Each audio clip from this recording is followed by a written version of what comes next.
आप सुन रहे हैं मुंशी प्रेमचंद का प्रसिद्ध उपन्यास गोदान भाग 20 का अगला भाग।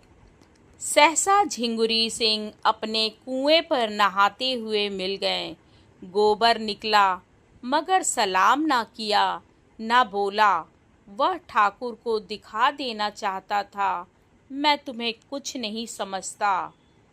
झिंगुरू सिंह ने खुद ही पूछा, कब आए गोबर? मजे से तो रहे, कहीं नौकर थे लखनऊ में? गोबर ने हेकड़ी के साथ कहा, लखनऊ गुलामी करने नहीं गया था। नौकरी है तो गुलामी, मैं व्यापार करता था। ठाकुर ने कौतूहल भरी आंखों से उसे सिर से पांव तक देखा। कितना रोज पैदा करते थे? गोबर ने छुरी को भाला बनाकर उनके ऊपर चलाया। यही कोई 2.5-3 रुपए मिल जाते थे। कभी चटक गई तो 4 भी मिल गए, इससे बेसी नहीं। झिंगुरी बहुत नोच खसोट करके भी 25-30 से ज़्यादा ना कमा पाते थे और यह गंवार लौंडा 100 रुपए कमाने लगा। उनका मस्तक नीचा हो गया। अब किस दावे से उस पर रोब जमा सकते थे? वर्ण में वह जरूर ऊंचे हैं, लेकिन वर्ण कौन देखता है? उससे स्पर्धा करने का यह अवसर नहीं। अब तो उसकी चिरौरी करके उससे कुछ काम निकाला जा सकता है। बोले, इतनी कमाई कम नहीं है बेटा, जो खर्च करते बने। गांव में तो 3 आने भी नहीं मिलते। भवनिया उनके जेठे का पुत्र का नाम था। को भी कोई नहीं काम दिला दो तो भेज दूं। ना पढ़े ना लिखे, एक ना एक उपद्रव करता रहता है। कहीं मुनीमी खाली हो तो कहना, नहीं साथ ही लेते जाना। तुम्हारा तो मित्र है, तलब थोड़ी हो, कुछ गम नहीं। हाँ, 4 पैसे की ऊपर की गुंजाइश हो। गोबर ने अभिमान भरी हंसी से कहा, यह ऊपरी आमदनी की चाट आदमी को खराब कर देती है ठाकुर। लेकिन हम लोगों की आदत कुछ ऐसी बिगड़ गई है कि जब तक बेईमानी ना करें पेट ही नहीं भरता। लखनऊ में मुनीमी मिल सकती है, लेकिन हर एक महाजन ईमानदार चौकस आदमी चाहता है।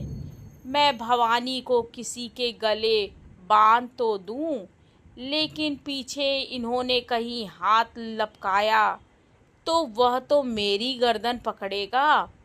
संसार में इल्म की कदर नहीं, ईमान की कदर है। यह तमाचा लगाकर गोबर आगे निकल गया।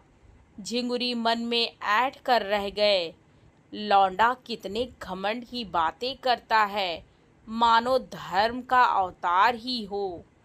इसी तरह गोबर ने दाता दीन को भी रगड़ा। भोजन करने जा रहे थे। गोबर को देखकर प्रसन्न होकर बोले, मजे में तो रहे गोबर? सुना वहाँ कोई अच्छी जगह पा गए हो। माता दीन को भी किसी हीले में लगा दो ना। भंग भी कर पड़े रहने के सिवा यहाँ और कौन काम है? गोबर ने बनाया, तुम्हारे घर में किस बात की कमी है महाराज? जिस जजमान के द्वार पर जाकर खड़े हो जाओ, कुछ ना कुछ मार ही लाओगे। जन्म में लो, मरण में लो, शादी में लो, गर्मी में लो, खेती करते हो, लेन देन करते हो, दलाली करते हो। किसी से कुछ भूल चूक हो जाए तो डांड लगाकर उसका घर लूट लेते हो। इतनी कमाई से पेट नहीं भरता। क्या करोगे बहुत सा धन बटोर कर? कि साथ ले जाने की कोई जुगत निकाल ली है? दाता दीन ने देखा गोबर कितनी ढिठाई से बोल रहा है, अदब और लिहाज जैसे भूल गया। अभी शायद नहीं जानता कि बाप मेरी गुलामी कर रहा है। सच है, छोटी नदी को उमड़ते देर नहीं लगती, मगर चेहरे पर मैल नहीं आने दिया। जैसे बड़े लोग बालकों से मूछें उखड़वा कर भी हंसते हैं, उन्होंने भी इस फटकार को हंसी में लिया और विनोद भाव से बोले, लखनऊ की हवा खा के तू बड़ा चंट हो गया है गोबर। ला, क्या कमा के लाया है, कुछ निकाल। सच कहता हूँ गोबर, तुम्हारी बहुत याद आती थी। अब तो रहोगे कुछ दिन? हाँ, अभी तो रहूँगा कुछ दिन। उन पंचों का दावा करना है जिन्होंने डांड के बहाने मेरे 150 रुपये हजम कर लिए। देखूं कौन मेरा हुक्का पानी बंद करता है और कैसे बिरादरी मुझे जात बाहर करती है। यह धमकी देकर वह आगे बढ़ा। उसकी हेकड़ी ने उसके युवक भक्तों को रौब में डाल दिया था। एक ने कहा, कर दो नालिश गोबर भैया, बुढ़ा काला सांप है जिसके काटे का मंतर नहीं। तुमने अच्छी डांट बताई, पटवारी के कान भी जरा गरमा दो। बड़ा मुतगन्नी है दादा, बाप बेटे में आग लगा दे, भाई भाई में आग लगा दे, कारिंदे से मिलकर आसामियों का गला काटता है। अपने खेत पीछे जोतो, पहले उसके खेत जोत दो। उस अपनी सिंचाई पीछे करो, पहले उसकी सिंचाई कर दो। गोबर ने मूंछों पर ताव देकर कहा, मुझसे क्या कहते हो भाई, साल भर में भूल थोड़े ही गया। यहाँ मुझे रहना ही नहीं है, नहीं एक एक को नचा कर छोड़ता। अब की होली धूमधाम से मनाओ और होली का स्वांग बनाकर इन सबों को खूब भिंगो भिंगो कर लगाओ। होली का प्रोग्राम बनने लगा। खूब भंग घुटे, दूधिया भी, रंगीन भी और रंगों के साथ कालिक भी बने और मुखियों के मुख पर कालिक ही पोती जाए। होली में कौन बोल ही क्या सकता है। फिर स्वांग निकले, पंचों की भद्द उड़ाई जाए। रुपए पैसे की कोई चिंता नहीं, गोबर भाई कमा कर लाए हैं। भोजन करके गोबर भोला से मिलने चला। जब तक अपनी जोड़ी लाकर अपने द्वार पर ना बांध दे, उसे चैन नहीं। वह लड़ने मरने को तैयार था। होरी ने कातर स्वर में कहा, रार मत बढ़ाओ बेटा, भोला गोई ले गए, भगवान उनका भला करे, लेकिन उनके रुपए तो आते ही थे। गोबर ने उत्तेजित होकर कहा, दादा तुम बीच में मत बोलो। उनकी गाय 50 की थी, हमारी गोई 150 में आई थी। 3 साल हमने जोती, फिर भी 150 की ही थी। वह अपने रुपए के लिए दावा करते, डिग्री कराते या जो चाहते करते। हमारे द्वार से जोड़ी क्यों खोल ले गए? और तुम्हें क्या कहूँ, इधर गोई खो बैठे, उधर 150 रुपये डांड के भरे। यह है गऊ होने का फल। मेरे सामने जोड़ी ले जाते तो देखता, तीनों को यहीं जमीन पर सुला देता और पंचों से तो बात तक ना करता। देखता कौन मुझे बिरादरी से अलग करता है, लेकिन तुम बैठे ताकते रहे। होरी ने अपराधी की भांति सिर झुका लिया, लेकिन धनिया यह अनीति कैसे देख सकती थी। बोली, बेटा तुम भी अंधेर करते हो। हुक्का पानी बंद हो जाता तो गांव में निर्वाह कैसे होता। जवान लड़की बैठी है, उसका भी कहीं ठिकाना लगाना है या नहीं। मरने जीने में आदमी बिरादरी। गोबर ने बात काटी। हुक्का पानी सब तो था, बिरादरी में आदर भी था। फिर मेरा ब्याह क्यों नहीं हुआ बोलो? इसीलिए कि घर में रोटी ना थी। रुपए हो तो ना हुक्का पानी का काम है, ना जात बिरादरी का। दुनिया पैसे की है, हुक्का पानी कोई नहीं पूछता। धनिया तो बच्चे का रोना सुनकर भीतर चली गई और गोबर भी घर से निकला। होरी बैठा सोच रहा था, लड़के की अकल जैसे खुल गई है, कहीं बेलाग बात करता है। उसकी वक्र बुद्धि में होरी के धर्म और नीति को परास्त कर दिया था। सहसा होरी ने उससे पूछा, मैं भी चला चलूं? मैं लड़ाई करने नहीं जा रहा हूँ दादा, डरो मत। मेरी ओर तो कानून है, मैं क्यों लड़ाई करने लगा? मैं भी चलूँ तो कोई हरज है? हाँ, बड़ा हरज है।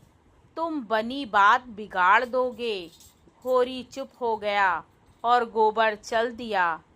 5 मिनट ना हुए होंगे कि धनिया बच्चे को लिए बाहर निकली और बोली, क्या गोबर चला गया अकेले? मैं कहती हूँ, तुम्हें भगवान कभी बुद्धि देंगे या नहीं? भोला क्या सहज में गोई देगा? तीनों उस पर टूट पड़ेंगे बाज की तरह। भगवान ही कुशल करे, अब किससे कहूँ? दौड़कर गोबर को पकड़ लो, तुमसे तो मैं हार गई। होरी ने कोने में डंडा उठाया और गोबर के पीछे दौड़ा। गांव के बाहर आकर उसने निगाह दौड़ाई। एक छीड़ सी रेखा क्षितिज से मिली हुई दिखाई दी। इतनी ही देर में गोबर इतनी दूर कैसे निकल गया? होरी की आत्मा उसे धिक्कारने लगी। उसने क्यों गोबर को रोका नहीं? अगर वह डांट कर कह देता, भोला के घर मत जाओ, तो गोबर कभी ना जाता। और अब उससे दौड़ा भी तो नहीं जाता। वह हार कर वहीं बैठ गया और बोला, उसकी रक्षा करो महावीर स्वामी। गोबर उस गांव में पहुंचा तो देखा, कुछ लोग बरगद के नीचे बैठे जुआ खेल रहे हैं। उसे देखकर लोगों ने समझा पुलिस का सिपाही है। कौड़ियाँ समेटकर भागे कि सहसा जंगी ने उसे पहचान कर कहा, अरे यह तो गोवर्धन है। गोबर ने देखा जंगी पेड़ की आड़ में खड़ा झांक रहा है। बोला, डरो मत जंगी भैया, मैं हूँ। राम राम, आज ही आया हूँ। सोचा चलूँ सबसे मिलता आऊँ, फिर ना जाने कब आना हो। मैं तो भैया तुम्हारे आशीर्वाद से बड़े मज़े में निकल गया। जिस राजा की नौकरी में हूँ, उन्होंने मुझसे कहा है कि 1-2 आदमी मिल जाएं तो लेते आना, चौकीदारी के लिए चाहिए। मैंने कहा, सरकार ऐसे आदमी दूंगा कि चाहे जान चली जाए, मैदान से हटने वाले नहीं। इच्छा हो तो मेरे साथ चलो, अच्छी जगह है। जंगी उसका ठाट बाट देखकर रौब में आ गया। उसे कभी चमरौधे जूते भी मैसर ना हुए थे और गोबर चमाचम बूट पहने था। साफ सुथरी धारीदार कमीज, संवारे हुए बाल, पूरा बाबू साहब बना हुआ। फटे हाल गोबर और इस परिष्कृत गोबर से बड़ा अंतर था। हिंसा भाव तो यों ही समय के प्रभाव से शांत हो गया था और बचा खुचा अब शांत हो गया। जुआरी था ही, उस पर भी गांजे की लत, और घर में बड़ी मुश्किल से पैसे मिलते थे।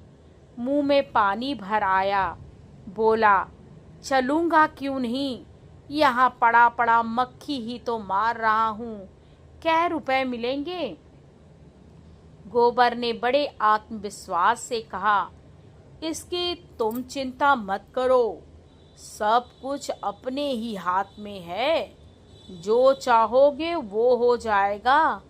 हमने सोचा जब घर में ही आदमी हैं तो बाहर क्यों जाएं? जंगी ने उत्सुकता से पूछा, काम क्या करना पड़ेगा? काम चाहे चौकीदारी करो, चाहे तगादे पर जाओ, तगादे का काम सबसे अच्छा। आसामी से गठ बन गए, आकर मालिक से कह दिया, घर पर मिला ही नहीं, चाहो तो रुपए 8 आने रोज बना सकते हो, रहने की जगह भी मिलती है।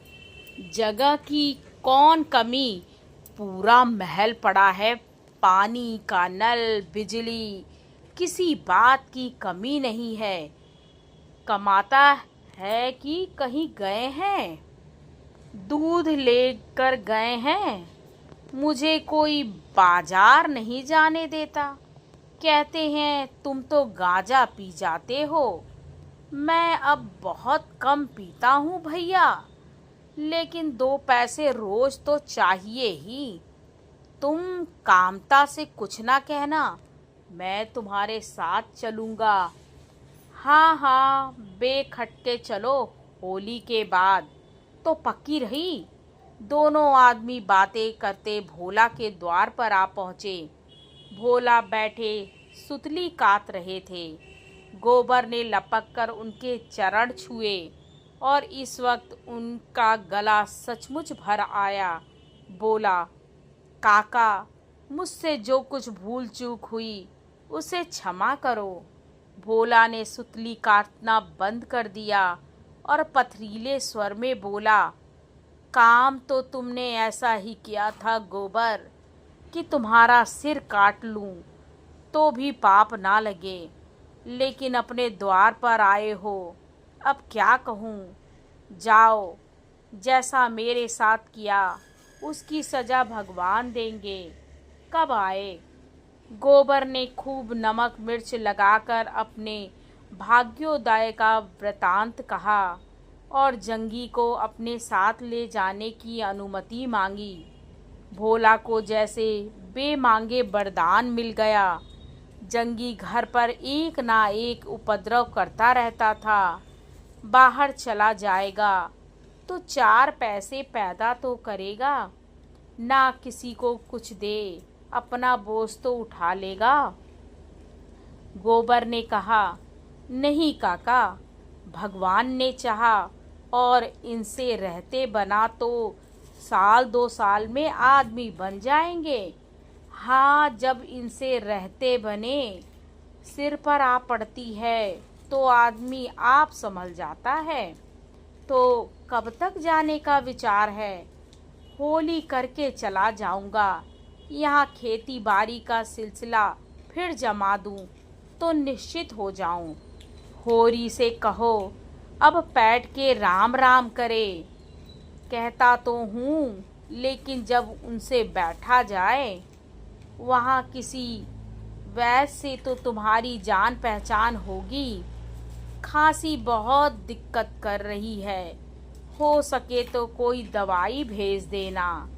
एक नामी वैद्य तो मेरे पड़ोस ही में रहते हैं, उनसे हाल कह के दवा बनवा कर भेज दूंगा। खांसी रात को जोर करती है कि दिन को? नहीं बेटा, रात को आँख नहीं लगती। नहीं वहाँ कोई डॉल हो तो मैं भी वहीं चलकर रहूं। यहाँ तो कुछ पड़ता नहीं पड़ता। रोजगार का जो मजा तो वहाँ है काका, यहाँ क्या होगा? यहाँ रुपए का 10 सेर दूध भी कोई नहीं पूछता। हलवाइयों के गले लगाना पड़ता है। वहाँ 5-6 सेर के भाव से चाहो तो घड़ी में मानो दूध बेच लो। जंगी गोबर के लिए दूधिया शरबत बनाने चला गया था। भोला ने एकांत देखकर कहा, और भैया, अब इस जंजाल से जी उब गया है। जंगी का हाल देखते ही हो, कामता दूध लेकर जाता है। सानी पानी खोलना बांधना सब मुझे करना पड़ता है। अब तो यही जी चाहता है सुख से कहीं एक रोटी खाऊं और पड़ा रहूं। कहाँ तक हाय हाय करूं, रोज लड़ाई झगड़ा किस किस के पाँव सहलाऊं। खांसी आती है रात को उठा नहीं जाता, पर कोई एक लोटे पानी को भी नहीं पूछता। पगहिया टूट गई है मुदा किसी को इसकी सुधि नहीं। जब मैं बनाऊंगा तभी बनेगी।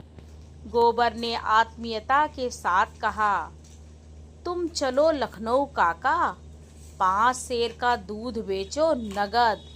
कितने ही बड़े बड़े अमीरों से मेरी जान पहचान है। मन भर दूध की निकासी का जिम्मा मैं लेता हूँ। मेरी चाय की दुकान भी है।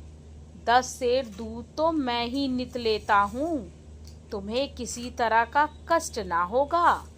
जंगी दूधिया शरबत ले आया। गोबर ने एक गिलास शरबत पीकर कहा, तुम तो खाली सांस सवेरे चाय की दुकान पर बैठ जाओ काका, तो 1 रुपया कहीं नहीं गया है। भोला ने 1 मिनट के बाद संकोच भरे भाव से कहा, क्रोध में बेटा आदमी अंधा हो जाता है। मैं तुम्हारी गोई खोल लाया था, उसे लेते जाना।